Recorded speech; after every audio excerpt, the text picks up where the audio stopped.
حضرت عمر ابن عبدالعزیز رحمت الله علیه خلیفه مسلمان های کل جهان را نقل میکنند که یک آدم وظیفه داده بودند، از نزد خودشان مزدش میدادند، آیلیک میدادند هر ماه برای نصیحت کردن.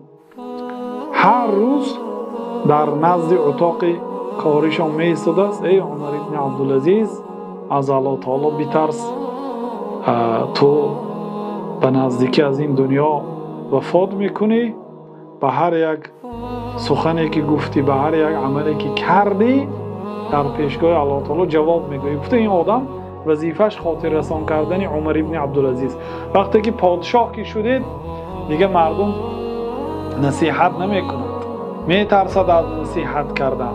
اون آدم هایی که شما را تعریف میکنند شما بزرگ هستید، گفته تعریف میکنند، اگرچه شما بزرگ باشید هم اونها دوست شما نیستند.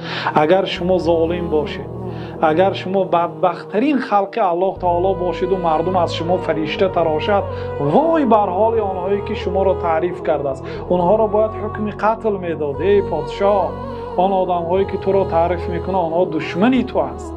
حتی اگر تو شخصی صالح باشی، شخصی که نمازها در جماعت به مردم امامتی میکنی، تو پادشاه هستی، حافظ قرآن هستی، پادشاه هستی، حافظ حدیث های جناب رسول الله صلی الله علیه وسلم هستی، از حق مردم میترسی، شبها نماز میخوانی، روزها در طاعت الله تعالی مشغول هستی، همین گونه پادشاه باشی و مردم تو را تعریف کنند، ان همون شخصایی که تو را تعریف کرد باید آنها را جزا میدادی.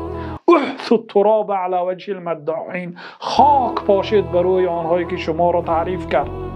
اما اگر تو یک پادشاه ظالم باشی، یک پادشاهی که با الله تعالی مبارزه میبری، دین الله تعالی را تحقیر میکنی، سنت جناب رسول الله صلی الله علیه وسلم را حقارت میکنی، سنت جناب رسول الله صلی الله علیه وسلم را تحقیر میکنی، شعائر دین الله تعالی را تحقیر میکنی، شریعت را دشنام میدهی، ضد دین الله تعالی مبارزه میبری و مردم تو را فرشته گویند، مردم تو را پیغمبر گویند، مردم تو را بزرگ شمارند، وای بر حال آن آدمایی که تو را تعریف میکنند، وای بر حال تو که آنها را جزا نمیدی، آنها دشمنای تو هستند. و خوشا به حال آنهایی که در روبروی سلطان ظالم سخن حق را میگویند.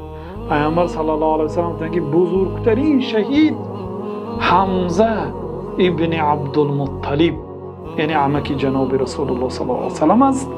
و من قال کلمت الحق عند سلطان جائر، و آن آدمی که در نزد سلطان ظالم سخن حق گفت و سپس کشته شد.